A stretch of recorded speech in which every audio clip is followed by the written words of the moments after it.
குரு சொந்தங்களுக்கு வணக்கம். இன்னைக்கு நேர்காணல நம்மளோட இணைந்திருப்பவர் அரசியல் விமர்சகர் திருமதி ஆனந்தி லட்சுமணன் அவர்கள். வணக்கம். வணக்கம். வணக்கம் கார்த்தி. முதல் தடவை நம்ம குரு சேனலுக்கு வரீங்க. உங்க நேரத்தை நம்ம தளத்துக்கு வந்து பயந்தமைக்கு ரொம்ப நன்றி. எனக்கும் ரொம்ப சந்தோஷம். குரு நேர்களை முதல் முறையா சந்திக்கிறதுனால எல்லாத்தையும் வச்சு எல்லாருமே இங்க மணிப்பூர்ல ஒரு சம்பவம் நடந்தப்ப ஒட்டு மொத்தமா எல்லாருமே பொங்கினாங்க. அது பொங்கவும் வேண்டிய சம்பவம் தான். அதை கண்டிக்க வேண்டிய சம்பவம். கண்டிப்பா ஆக்ஷன் எடுக்கணும். அது எந்த ஒரு மாற்று கருத்தும் கிடையாது. பட் சமீபத்துல நேற்றுக்கு நினைக்கிறேன் சமூக வலைதளங்கள்ல ஒரு வீடியோ ஒன்று வைரல் ஆகுது. வெஸ்ட் பெங்கால்ல ஒரு பெண்மணிய ஒருவர் வந்து தாக்குறது. அப்புறம் டிஎம்சி சேர்ந்தவர், அந்த கட்சியை சேர்ந்தவர், அப்புறம் அரெஸ்ட் பண்ணிட்டாங்க. எதனால அவரு நடு ரோட்ல அந்த பெண்மணியை அடிக்கிறாரு. இதற்கு கவர்மெண்ட் ஒரு வீடியோ பரவின அப்புறம் தான் ஆக்ஷன் எடுக்குது. அது அவ்வளவு கூட்டம் கூடியிருக்காங்க, அவ்வளவு பிரச்சனை இருக்கு. நியர்பைல ஒரு போலீஸ் ஸ்டேஷன் கூட இருக்காதா? ஏன் அவங்க இந்த ஆக்ஷன் எடுக்கிறதுக்கு இவ்வளவு தாமதம்? அதாவதுங்க, ஒரு வசனம் சொல்லுவாங்க, பேய் அரசு செய்தால் பிணம் தின்னும் சாத்திரங்கள்னு சொல்லுவாங்க. அது மாதிரி கதையா வெஸ்ட் பெங்கால்ல யாரோட ஆட்சி நடக்கிறது உங்களுக்கு தெரியும். எந்த மதத்தை சேர்ந்தவங்களோட நடக்கிறதுன்றதும் நேர்களுக்கு தெரியும் நினைக்கிறேன். இந்த குறிப்பிட்ட சம்பவத்துல வந்து அவங்க என்ன சொல்றாங்கன்னா, பலவித காரணங்கள் சொல்லப்பட்டிருக்கு. சரி, இப்ப எல்லாம் முடிஞ்சு போச்சு. நடு ரோட்ல வச்சு இழுத்து வச்சு அடிச்சாங்க. அப்புறம் அந்த சம்பந்தப்பட்ட நபரை வந்து கைது செஞ்சாங்க. அதெல்லாம் விட்டுருங்க. ஆனா அதை தாண்டி என்ன ஆக்ஷன் எடுத்தாங்க அப்படின்னு கேட்டா அதுக்கு பதிலே இல்லை. அது சொல்லும் போது என்ன அவங்க சொல்றாங்க, அந்த காரணத்தை சொல்லி சொல்றாங்க. அதாவது அந்த பெண்ணும் யாரை வந்து அடிச்சாங்களோ, அடிச்சதான் நம்ம அந்த காணொலியில பாக்குறோமோ, அந்த பெண்ணும் அந்த இன்னொரு நபரும் வந்து திருமணம் தாண்டி ஒரு தவறான உறவுமுறையில் ஈடுபட்டு இருந்ததாகவும் அதுக்காகவே வந்து அடிச்சதாகவும் அவங்க சொல்றாங்க. அதுக்காக அடிச்சதை நியாயப்படுத்துறாங்க. அது மட்டும் சொல்லலாம். அதோட அவங்க என்ன சொல்றாங்க, அப்படி அங்க வந்து திரிணாமுல் காங்கிரஸ் உங்களுக்கு தெரியும். அவர் வந்து அந்த அடிச்சர் வந்து திரிணாமுல் காங்கிரஸ் எம்எல்ஏ சொல்றாங்க, ஹமீதுல் ரஹ்மான் அவர் பேரு.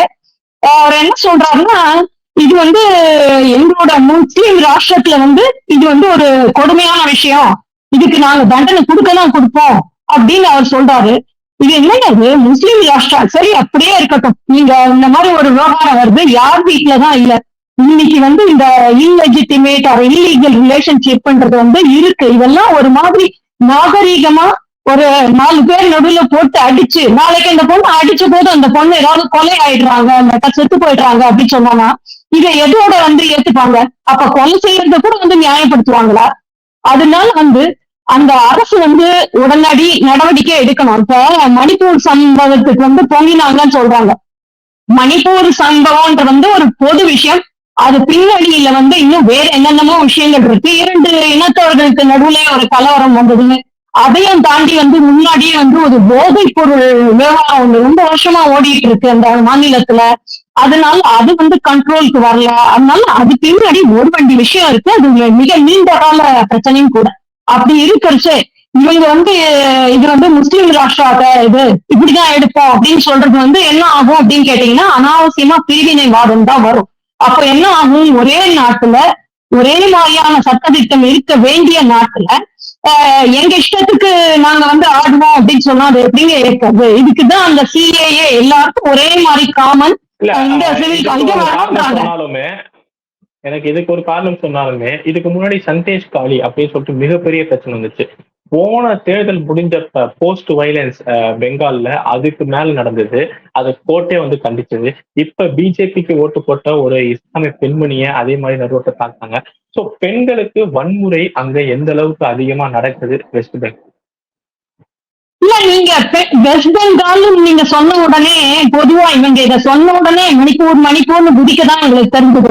என்ன அர்த்தம், ஒரு பிரிவினைவாதம்ன்றது மிக பயங்கரமான அளவுல வந்து ஏன் அதுக்கு குறிப்பா திரிணாமுல் காங்கிரஸ் இருக்கிற அந்த இடத்துலதான் அது நடக்கணுமா? அது அந்த மாதிரி நடக்கிறதே வந்து ஒரு தவறான விவகாரம் இல்லையா? அப்படி இருக்கும்போது இது வந்து பெண்களுக்கு எதிரான ஒரு கொடுமை தானே. இப்போ மணிப்பூர்ல நடந்தது பெண்களுக்கு எதிரான வன்கொடுமை அப்படின்னு சொன்னா, அந்த நீங்க சொன்ன மாதிரி ஒரு இந்துவுக்கு அந்த இதுக்கு ஓட்டு போட்ட ஒரே ஒரு காரணத்துக்காக வந்து வன்முறையை கையில் எடுக்கணும். அப்ப நான் சொன்னேன், தடி எடுத்தவன் தண்டக்காரங்க மாதிரி அவங்க வந்து அவங்களுடைய தண்டனையை கையில் எடுத்துப்பாங்க. நான் வந்து எங்க வீட்டுல வந்து நான் ஒரு பேச்சு சொல்றேன். எங்க வீட்டுல எங்க குழந்தை ஏதோ தப்பு பண்றது நான் வந்து கண்டிக்கிறேன். எங்க வீட்டுக்குள்ள அது வந்து ஒரு ரொம்ப சாதாரணமான ஒரு விஷயம். எனக்கு தெரியும் அம்மான்றனால எனக்கு வந்து எந்த அளவுக்கு வைக்கணும்னு. ஆனா இந்த மாதிரி ஒரு வன்முறையும் ஒரு பொதுவான எங்களை சேர்ந்த எங்களோட இனத்தில் இப்படிதான் முஸ்லீம் இந்த ராஷ்டிரால இப்படிதான் நாங்க பனிஷ்மெண்ட் கொடுப்போம். நான் இது வந்து ஏதோ ஒரு மாதிரி இது என் இஷ்டத்துக்கு தான் நாங்க எல்லாம் செய்வோம். எங்களை யார் என்ன கேட்கறது அப்படின்ற மாதிரியான ஒரு மனப்போக்கு இருக்குன்னு நான் வந்து நினைக்கிறேன். இது வந்து ஒரு தவறான ஒரு உதாரணமா தான் ஆகும். இப்ப ஒண்ணு வேண்டாம். இப்ப அந்த இதை சொல்லும் போது எனக்கு ஞாபகம் வருது.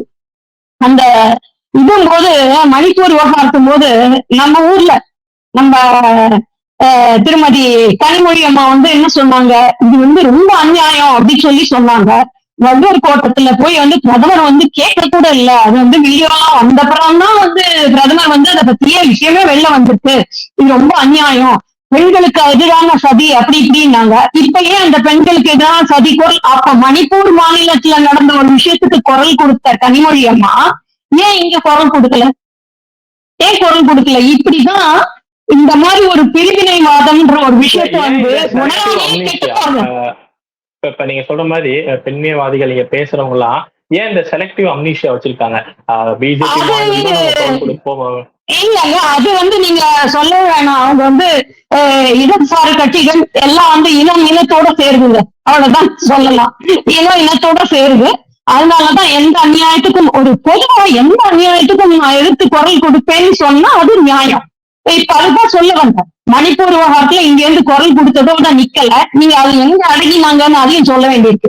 அவ்வளவு அவங்களும் இங்க பண்ணாங்க. பாராளுமன்றத்துல போய் என்னமோ யாருக்கும் எதுவும் தெரியாதுன்னு நினைச்சிருந்து எங்களுக்கு கண்ணகியோடைய நீதி ஆரம்பிச்சாங்க. உடனே அவங்க வந்து நம்ம நிதி அமைச்சர் அவங்க வந்து நிர்மலா சீதாராமன் அவர்கள் அவங்க நீங்களாமா சொல்றீங்க, உங்களுடைய ஆட்சியில தான் வந்து இந்த ஜெயலலிதா அம்மாவை வந்து ஒரு பொது இடத்துல சட்டமன்றத்துல வந்து எவ்வளவு கேவலமா புடையை பிடிச்சு இழுத்து அடிச்சு உடைச்சு அவங்கள வெளியில அமிச்சீங்களே, அப்ப வந்து அதை பத்தி பேசுறதுக்கு உங்க கட்சிக்கு ஏதாவது தகுதி இருக்கா அப்படின்னு சொல்லிதான் இன்டைரக்டா கேட்டாங்க.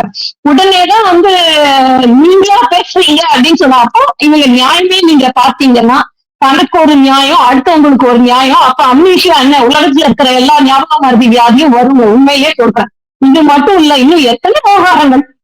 முதல்ல மது விலக்கு பத்தி சொல்றதே கூட தான் சொன்னாங்க. இது வந்து ஓகே, வெஸ்ட் பெங்கால் நடக்குது, அவங்க கூட்டணி கட்சிகள் வாய்ஸ் கொடுத்தா ஒரு தர்ம சங்கடம் உண்டாகும். பட் இங்க கள்ளக்குறிச்சியில நடந்திருக்கு. கிட்டத்தட்ட 65 பேர் இறந்து போயிருக்காங்க. அதுல பெண்கள் உட்பட இறந்து போயிருக்காங்க. ஒரு நேர்ல வந்து பார்த்தோம், இதை இனிமே நடக்காம கூட நாங்க பாத்துக்கணுங்கிற அளவு கூட சொல்லையே. இல்லையே, நீங்க கள்ளக்குறிச்சி விவகாரத்தை பத்தி சொன்னீங்கன்னா நாங்க முதல்ல சொன்னதை சொல்ல வேண்டி வரும். என்ன பண்றது, இதுக்கு அதுக்கு என்ன சம்பந்தம் நீங்க கேட்பீங்க. அப்புறம் அதை தொடர்ந்து நம்ம பேசுற மாதிரி ஆயிடும். அவங்க வந்து அதுதான் சொல்ல வந்த தேர்தலுக்கு முன்னாடி என்ன சொன்னாங்க, தமிழ்நாட்டில் இன்னும் விதவைகள் அதிகமா ஆயிட்டாங்க. அதுக்கு முன்னாடி அதிமுக ஆட்சியில இருந்தது. அப்படியே இந்த டாஸ்மாகை திறந்து இந்த மாதிரி டாஸ்மாக் இது பண்ணி அப்படியே குடிப்பழக்கத்துக்கு ஆளாக்கி வச்சிருக்காங்க. அதனாலதான் எல்லாம் விதவைகள் இருக்காங்க. நாங்க ஆட்சிக்கு வந்தது முதல் கையெழுத்தே மது விலக்கு தான் சொல்லி சொன்னாங்க. ஏதோ ஒண்ணும் வெறும் வார்த்தையில அந்த அழகுபடுத்துற வார்த்தைகள்னு சொல்லுவாங்க, அந்த மாதிரி ஃபேன்சி வேர்ட்ஸ் அதை சொல்றதுக்கு தான் நல்லா இருந்தது. சரி, வந்த உடனே அவங்க வந்து இதை வந்து மதுவிலக்கு கொண்டு வந்துட்டாங்க. அதை பத்தி யாரோ கேட்க கூட கேட்டாங்க. இந்த மாதிரி சொன்னீங்களேம்மா அப்படின்னு கேட்டாங்கன்னா அப்படியே சிரிச்சு மழுப்பிட்டு எதுவும் சொல்லாம போறாங்க. ஏன்னா அவங்களால அதுக்கு பதில் சொல்ல முடியாது. நடக்கக்கூடிய கதையை அதே மாதிரிதான் இந்த கள்ளக்குறிச்சி விவகாரத்துல கூட சொல்லி பாத்தீங்கன்னா அந்த நம்ம பின்னாடி அந்த விவகாரத்துக்கு அப்புறம் வருவோம். ஆனா இப்ப சமீபத்துல வந்து இந்த இவர் அமைச்சர் வந்து சொல்லியிருக்காரு பாருங்க, டாஸ்மாக்ல வந்து போதை போடலையா, அதனால வந்து கள்ளக்காரனை குடிக்கிறாங்களா. மதுவே கெட்ட பழக்கம். இதுவே குடி பிரியர்கள் சொல்லக்கூடாது, போதை பிரியர்கள் சொல்லணும்னு வார்த்தையிலே எல்லாம் மாத்தி வச்சாங்க. ஏன் அவங்க அதுல தலையிட மாட்டேங்கிறாங்க அப்படின்னு சொன்னா, நீங்க ஒரு விஷயத்த மூடும் பொழுதே சந்தேகம் வருது. அப்பன்னா அங்க இருக்கிற அந்த சாராயங்க வியாபாரி எல்லாம் மது விலக்கு வந்து சாத்தியம் இல்லை அப்படிங்கறத முதற்கொண்டு சொல்லிட்டாங்க இந்த சட்டமன்றத்துல.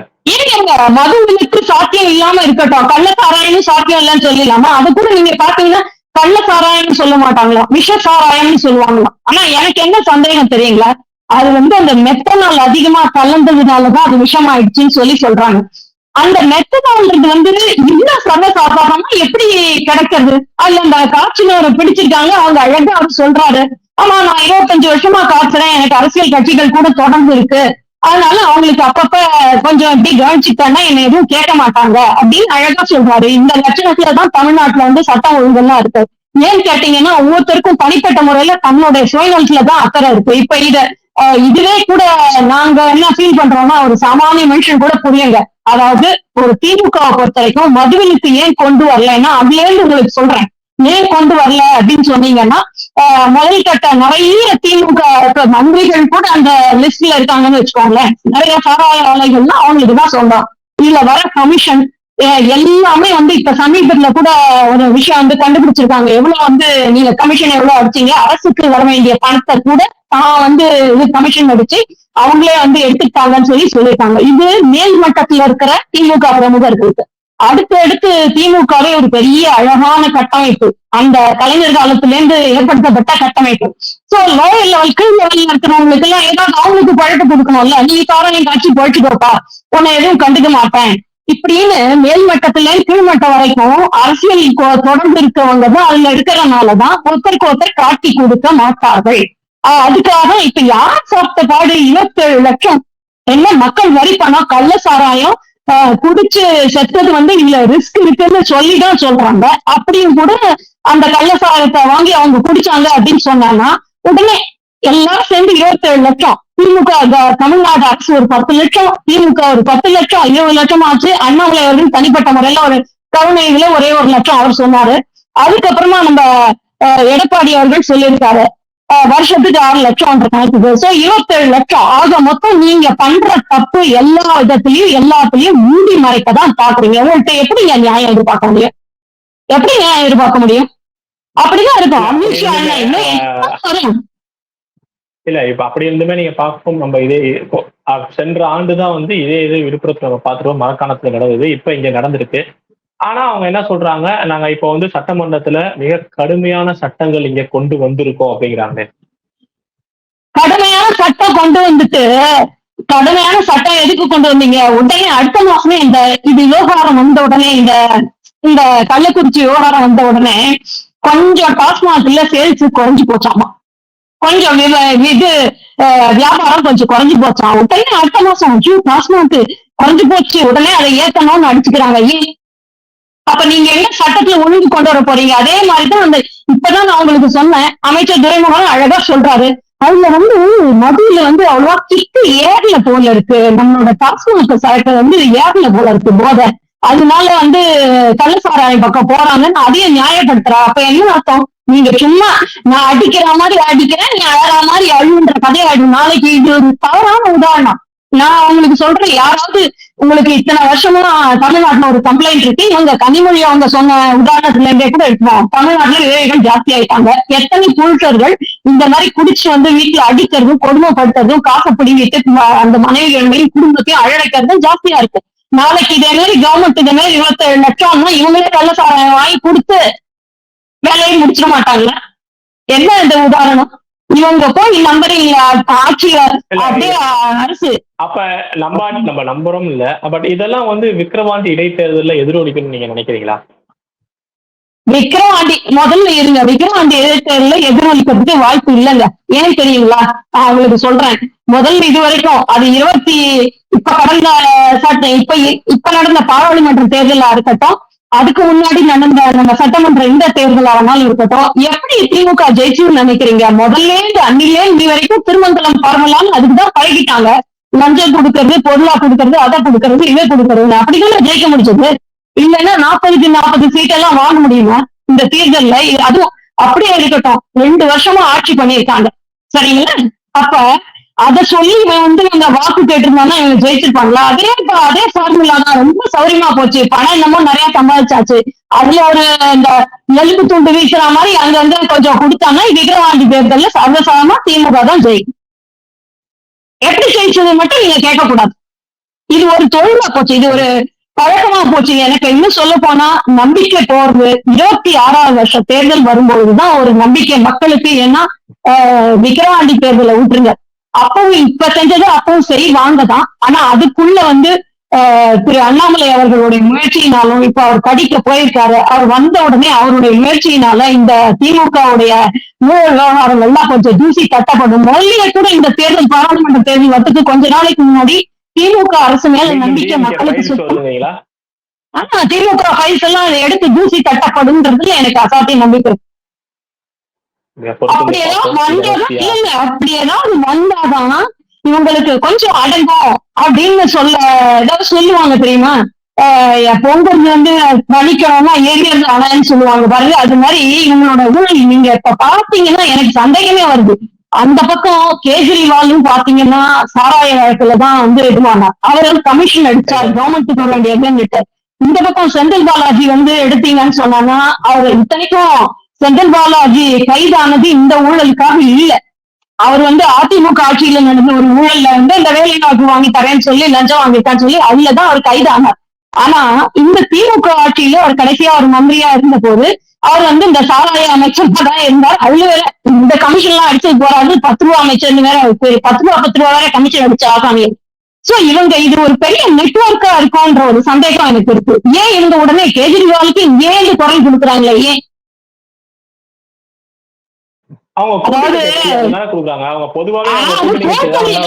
நீங்க கூட்டணி கட்சின்னு நீங்க சொன்னா கூட சந்தேகத்துக்கு இவங்களே இடம் கொடுக்குறாங்க. அது குறிப்பா அந்த சாராய விவகாரத்துலதான் வந்து கூட்டணி கட்சி. அப்ப சாராயத்துல கூட்டணியா? சாராயமும் இல்ல கூட்டணின்றீங்க, அப்படித்தானே?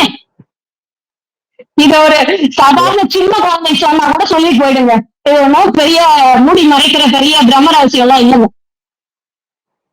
நீங்க இவ்வளவு தூரம் சொல்றீங்க. 26க்கு இன்னும் ரொம்ப வருஷம் இல்ல, ஒரு வருடம் தான் இருக்கு. பொறுத்து பார்ப்போம் தமிழக மக்களோட தீர்ப்பு எப்படி இருக்குன்னு. உங்க நேரத்தை நம்ம தளத்து வந்து பயந்தமைக்கு ரொம்ப ரொம்ப நன்றி. நல்லதே நடக்கும். வாழ்க வளமுடன்.